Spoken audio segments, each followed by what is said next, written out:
abanywanyi b'ibiganiro byacu abaherereye mu bice bigiye bitandukanye turabaramukije tunabaha ikaze muri uno mwanya tugiye kurabira hamwe idonido ry'amakuru agezweho muri kino gitondo cyo kuri uyu wa gatandatu nanone kwigenekerezo ya 12 ukwezi no kw'icumi umwaka wa 2024 ndabahaye ikaze mwese abatwumvirizanga kuri no mbonesha kure ya channel ya Nyaburundi News TV imbonesha kure imwe rudende ibandanya kubashikiriza amakuru akomeye cyane amakuru yihuta agezweho aravugwa nyine mu mutekano politique diplomasi ndetse n'ibindi bitandukanye turabahaye ikaze muri uno mwanya rero dore ingingo nkuru tugiye kugaruka muri kino kiganiro cyacu cy'uno mwanya. Mu nyuma y'uko rero abasoda b'abarundi barungitswe ku butaka bwa Repubulika Iharanira Intwaro Rusange ya Kongo baherutse gutakamba bavuga ko bakomeje kugenda baricwa kandi bariko barazira ubusa, abandi bakaba baherutse kugenda bagaragaza ko by'umwihariko badaheruka no kuba boronka udufaranga basanzwe barahabwa buri kwezi, ndetse by'umwihariko haba amadolari ashika ku 350 anyuzwa ku ikonti yabo cyangwa mu banki yabo, ndetse hakiyongeraho by'umwihariko n'andi madolari ashika kuri 50 bahabwa yo kugura gasabune haraheze amezi ashika kuri 4 batayaronka. Inzego z'umutekano z'u Burundi ziravuga ko zigiye gutangura gukorana na Repubulika Iharanira Rusange ya Kongo mu rwego kugira ngo abo basoda babashe kuba bobona ayo mahera yabo ndetse yongereho n'ibifungurwa bikwiye. Ni mu gihe rero by'umwihariko aya ngara amakuru ava mu begereye inzego z'umutekano z'u Burundi aho ibibazo byose bikomeza kugenda biraturwa.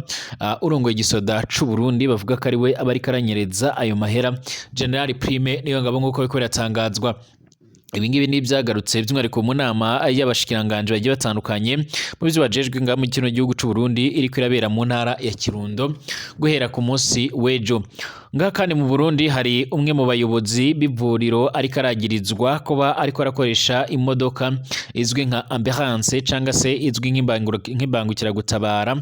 By'umwihariko izi modoka zisanzwe zirifashishwa ku mavuriro mu gutwara abagwayi, akaba arimo arayikoresha by'umwihariko mu bigendanye no gutunda cyangwa se n'ubucuruzi bw'igitoro ca magendu nkuko biriko biragaragara. Ni mu gihe kandi by'umwihariko hakomeza kugenda haragaragara andi makuru akomeye cyane ngaha muri kino gihugu cacu c'u Burundi, by'umwihariko abantu benshi bakomeza kugenda baranyuruzwa bakaba bakomeza kugenda barahura n'ibibazo bikomakomeye cyane. Ndabahaye ikaze mwese rero abanywanyi b'ibiganiro byacu abatwumviriza muri mu bice bigiye bitandukanye, aho by'umwihariko ndaza no kukubwira ku makuru ariko aravugwa ku basoda bamwe na bamwe canke abagenerali n'abaofisiye bakomeje kwicwa muri FDLR bigizwemo uruhare na General Omega nkuko bikomeza kugenda biradusumira. Ndabahaye ikaze rero mwese abanywanyi b'ibiganiro byacu abatwumviriza muhereye mu bice bigiye bitandukanye, twizere ko mumeze neza cyane. Hari abatwumviriza bari ngaha mu gihugu cacu ciza c'u Burundi mu ntara zigiye zitandukanye mu makomine agiye atandukanye, turabahaye ikaze. Abatwumviriza bari ngaha mu gisagara ca Bujumbura, abatwumviriza bari ngaha mu murwa mukuru wa politike Igitega, abatwumviriza bari mu ntara zigiye zitandukanye mu makomine agiye atandukanye ku mitumba igiye itandukanye, mwese turabifuriza kumererwa neza cyane. Tunabaha ikaze muri uno mwanya aho tugiye kurabira hamwe nyine ayo makuru akomeje kugenda aravugwa canke amakuru akomeza kugenda aradusumira. Abatwumviriza bari mu karere k'ibiyaga binini mu ntara zigiye zitandukanye ndetse by'umwihariko no mu bihugu bimwe na bimwe, abatwumviriza kandi nanone baherereye ku mugabane w'Uburaya, Aziya, Australia, Amerika ndetse n'andi hose, turabahaye ikaze. Niba ruga mbere usenga rero cyonda kwanditse sabone kugira ngo ucoronka amakuru n'ibiganiro byacu bane natwe 5 kuri 5. Ikaze rero by'umwihariko amakuru yacu tuyatangurenga muri kino gihugu cacu c'u Burundi. Mu nyuma y'uko ku munsi w'ejo tubagejejeho inkuru yavugaga by'umwihariko ko ari inkuru y'akababaro ku basoda b'u Burundi bamwe na bamwe barungitswe ku butaka bwa Repubulika Iharanira Intwaro Rusange ya Kongo, ariko basanzwe by'umwihariko bararungitswe mu bice bigiye bitandukanye nga mu ntara Kivu y'Amajyaruguru mu bikorwa bigendanye no guhangana n'umuhari wa M23. Bakaba bakomeje kugenda baridoga ko bakomeje kugenda barahura n'ibibazo bigiye bitandukanye ndetse n'akaga ko guhura n'ibitero, ubundi bagahura n'ibibazo vyuko batariko bamaze amezi ashika kuri 4 by'umwariko bataronka amahera yabo canga se agahembo kabo ndetse n'andi madora ashika kuri 50 basanzwe barahabwa buri kwezi yitwa nkari nk'agasabune by'umwariko. Aba basoda barakomeje kugenda baratera abenshi agahinda maze by'umwariko mu nama ikomakomeye cyane, inama iriko irahuza abashikiranganje muri kino gihugu cacu c'u Burundi mu byo bajejwe iby'umutekano barabibajijwe maze bavuga ko hariko harakogwa ibiganiro hagati y'uruhande rw'u Burundi ndetse na Kongo kugira ngo arabegwa hamwe uburyo izo gabo zohabwa ayo mahera zigabwa n'ibifungurwa bikwiriye ndetse hakiyongeraho ko zigomba guhabwa n'ibindi bikoresho bigiye bitandukanye cane ibikoresho by'igisoda. Hari amakuru avuga ko ingabo z'u Burundi rero z'umwariko zigomba kuzishyira hamwe n'izo muri SADC kugira ngo zibashe kuba zoronka ku bikoresho by'umwariko. Ingabo za SADC zaturutse muri Tanzania, Afrika y'Epfo ndetse na Malawi zigomba kuzahabwa biturutse by'umwariko muri MONUSCO nk'uko amakuru akomeza kugenda aradushikira cange aradusumira. Amakuru yihuta rero akomeza kugenda aradushikira canga aradusumira muri no mwanya nuko by'umwariko hariko harategurwa ibikorwa ndetse bivuga ko hari n'uruzinduko rushobora by'umwariko by'umwariko rushobora kuzagirwa n'abayobozi bagiye batandukanye by'umwariko bakaba bashobora by'umwariko kuzinjira nga ku butaka bwa Kongo kugira ngo babashe kuba boganiza canga se bofasha abo basoda ndetse bakanabahumuriza. Ibi rero z'umwariko ni ibibazo abasoda b'u Burundi barungitswe ku butaka bwa Kongo bakomeje kugenda barahura nabwo inshuro nyinshi ibibazo nk'ibi, aho bakomeza kugenda bariyamiriza ko by'umwariko bariko baraterwa impungenge n'umutekano wabo mu gihe bamwe rero bakomeza kugenda barapfa umunsi ku munsi.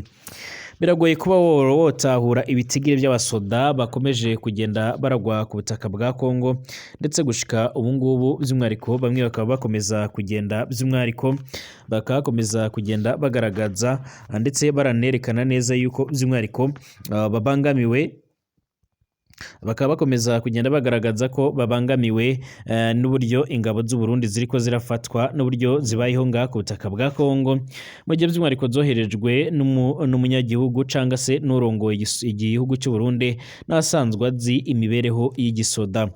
Ngaha mu Burundi kandi yarakomeje inama ikomakomeye cyane by'umwariko mu bashikiranganje bubajejwe iby'umutekano bo bakaba bariko bariga ku buryo bushyashya bugendanye by'umwariko no gukoresha by'umwariko zimwe mu ntwaro baherutse kwakira ndetse no gukoresha bimwe mu bikoresho bigiye bitandukanye mu gutanga imyemenyerezo ku basoda kugira ngo bashe kuba bomenya gukoresha ibyo bikoresho ndetse n'ibindi bikoresho bigiye bitandukanye ndetse no kubaka igisoda mu rwego rwo kugira ngo Burundi bwongeye kuba Uburundi bukomakomeye cyane ku buryo bwotegwa by'umwariko bwiteguye canga se ashobora kubaho baho n'ikindi kibazo.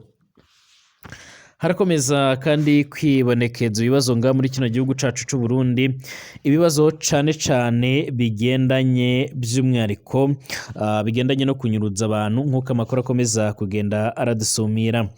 Amakuru akomeza kugenda aribonekeza nga muri kino gihugu cacu c'u Burundi by'umwariko agendanye n'ibyo kunyuruza abantu arateye impungenge batari bakeya ndetse bakariko baranagaragaza ndetse baranerekana neza yuko babangamiwe by'umwariko n'ibikorwa bikomeza kugenda biribonekeza cange bikomeza kugenda biragaragara nga muri kino gihugu cacu c'u Burundi.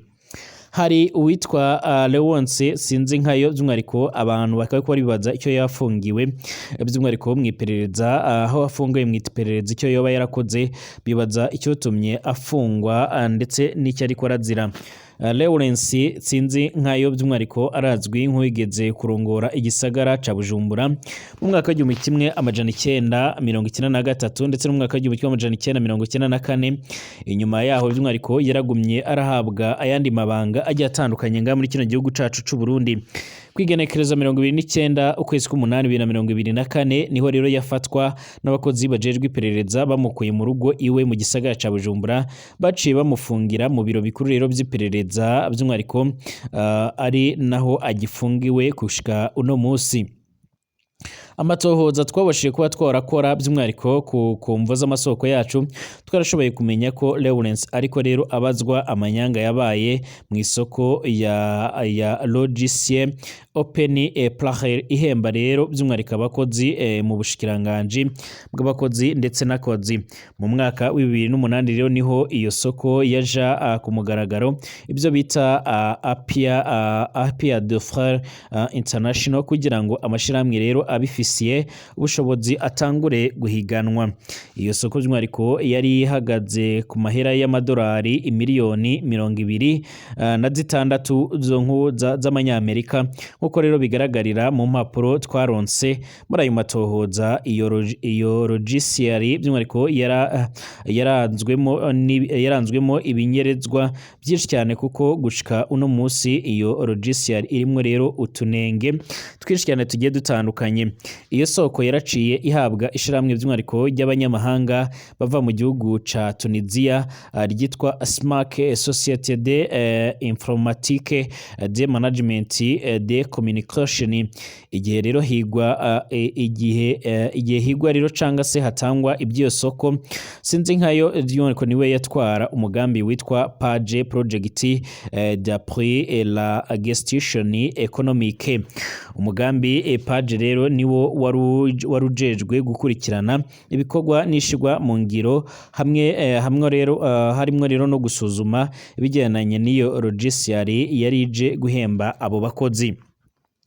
Mu mwaka wa 2011 rero niho Leonce by'umwariko sinzi nkayo yatera umukono rero ku rupapuro attestation de préférence gwemeza ko iryo shiramwe SMAC ryaranguye neza icyo gikorwa cyo gutunganya ya logiciary open nkuko biko biratangazwa. Uyu Leonce yaciye yandika agira ati SMAC yaranguye neza igikorwa by'umwariko yahawe PAGE irashimishwa cyane n'icyo gikorwa.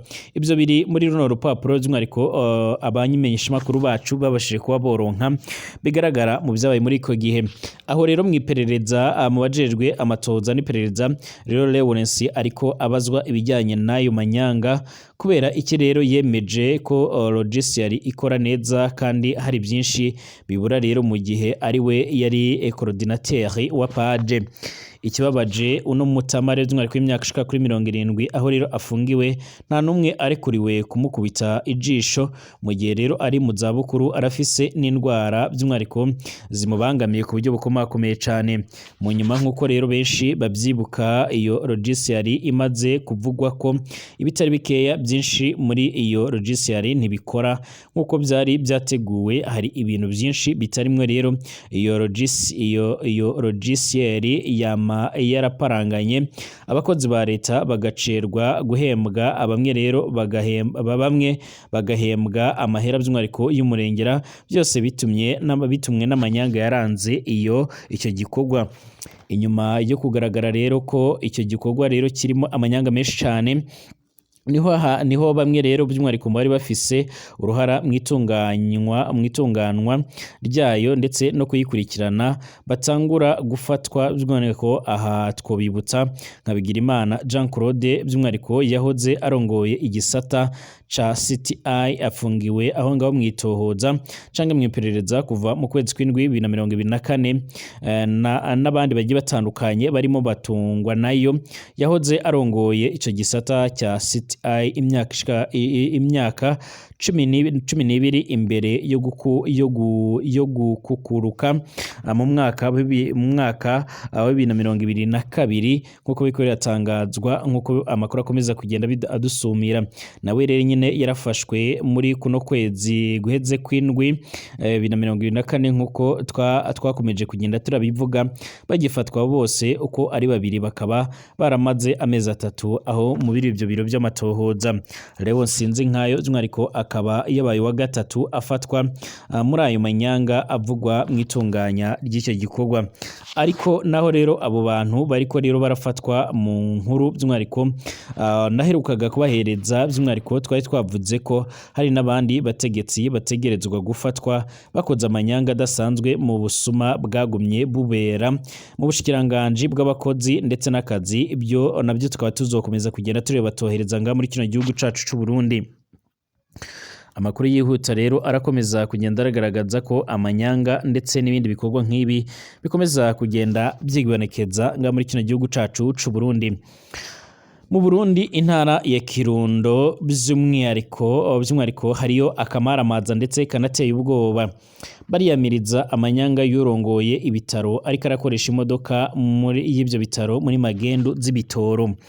Aho ni abakozi bo ku bitaro bikuru by'intara ya Kirundo biyamiriza amanyanga ariko akorwa by'umwihariko na Dr Prosper Nimubona afata imodoka y'akazi akayirungika by'umwihariko mu gihugu ca Tanzania kuzana igitoro ndetse na mazutu nk'uko biratangazwa.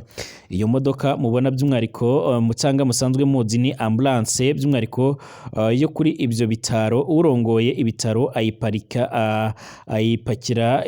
ayipakira ibitoro. Ikibabaje nuko by'umwihariko ikirudipe c'ibitoro by'umwihariko akinyegeza indani nk'uko rero mubibona. Imodoka rero ija mu gihugu ca Tanzania aho rero bita ikabanga nk'iyitwaye umugwayi kandi iba igiye kurangura igitoro ndetse na mazutu. Muri kano kanya by'umwihariko amakuru akomeza kugenda aradusikira nuko iyo modoka yinjiye aho ngaho muri Tanzania kuzana igitoro muri ubwo uburyo muri rusange. Ikibabaze kuruta urongoye ibyo bitaro abesha ko igitoro gikoreshwa by'umwihariko mu bitaro mu gihe icyo gitero by'umwihariko akidandaza kuri magendo ku nyungu ziwe. Ikibabaje kandi by'umwihariko ibyo biruko mu gihe by'umwihariko muri ibyo bitaro hari umugwayi aharembeye cyane yahawe urupapuro rwa reference yo kujya kuvurirwa mu bitaro by'intara ya Ngozi ariko akaba yarabuze ikimwunguruza mu gihe ambulance yanungikwa mu gihugu ca Tanzania kuzana ibitoro nk'uko amakuru akomeza kugenda aradushikira cange nk'uko amakuru akomeza kugenda aradusumira. Abakozi bo kuri ivyo bitaro by'umwihariko bya Kirundo bariyamiriza ayo manyanga ateye isoni by'umwihariko y'uwo arongoye ibitaro basaba yuko ubushikiranganje bw'amagara y'abantu bufata ingingo ibereye kuri icyo gikorwa nk'uko amakuru akomeza kugenda aradushikira cange nk'uko amakuru akomeza kugenda aradusumira. Kugeza ubungubu ngaha muri kino gihugu cacu c'u Burundi harakibonekeza ibibazo bigendanye n'ibitoro ndetse abatari bakeya bakaba bakomeza kugenda by'umwihariko baragaragaza ndetse baranerekana neza yuko bariko barategwa impungenge n'ibikorwa bikomeza kugenda biribonekeza ngaha muri kino gihugu cacu c'u Burundi. Gushika ubu ngubu kandi by'umwihariko usibye ibura ry'ibitoro haribonekeza ubuzima buzimbye nga muri kino gihugu ku buryo abatari bakeya bakomeza kugenda baragaragaza ndetse baranerekana neza yuko by'umwihariko batewe impungenge n'ibikorwa biriko birakorwa muri rusange. Usibye by'umwihariko kujya kuzana ibitoro mu gihugu ca Tanzania hari n'abafasa ingingo yo kujya kuzana ibitoro nga muri Kongo ahasanzwe naho hari rubibi rubahuza n'igihugu cacu c'u Burundi. Cyakora leta y'u Burundi ikomeza kugenda yiyamiriza ndetse natanga ubutumwa ku muntu wese ajotsa arafatirwa muri ayo mabi by'umwihariko azoca arahanwa mu buryo bukomakomeye cyane. Ni mu gihe rero by'umwihariko bavuga ko bishobora kuzoteza inkongi z'umuriro mu bice bigiye bitandukanye. General Major Ntawunguka Omega rero arashinzwa kuba inyuma y'imfu nyinshi cyane by'umwihariko z'abofisiye ndetse n'abandi bategetsi bagiye batandukanye muri FDLR. Umutwe wa FDLR by'umwihariko warakomeje kurangwa n'amacakubiri ashingiye ku cyene wabo ingengabitekerezo y'uturere ku bavuka mu gace k'amajyepfo ndetse n'amajyaruguru byiswe Kiga ndetse na Nduga by'umwihariko aho rero abavuka mu karere k'amajyaruguru bakomeje kwiharira ubutegetsi by'umwihariko naho abandi by'umwihariko bakaba bagenda barahezwa. Hari n'abahawe imyanya y'udukingirizo benshi by'umwihariko mu bayobozi bagendana bavuga ukuri by'umwihariko ku bitagenda barishwe abandi bahabwa amarozi ndetse n'agatsiko kayongowe na General Omega afatanyije na Majoro biza bishaka nk'uko biriko biratangazwa.